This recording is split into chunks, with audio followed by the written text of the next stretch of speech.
Grabe, ang sarap niya mga Mima. I-update ko kayo kung anong magiging resulta nito sa tindahan ko, ha?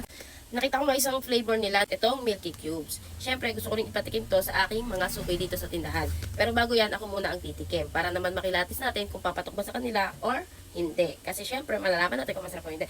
Tsaka in fairness ha, medyo gumanda yung packaging nila. Dati kasi hindi to naka-plastic, ngayon. Safe na talagang walang matatapon kapag umorder tayo. Ayan, o naka-ano na siya. Ayan, plastic na ganyan na. Tapos, ayan, siyempre, kailangan ko muna tikman. Para naman masabi ko rin sa customer kung masarap ba o hindi. Bali, dalawang tube muna ang in-order ko. Kasi nga, itatry ko lang muna kung papatok ba to sa mga suki ko dito sa tindahan. Ayan, ganyan ang itsura niya mga mi. Para siyang pastillas, ganon. Ayan o, titikman natin. Pwede. Masarap din siya, para din siyang, kasing sarap din siya ni Choco Cubes.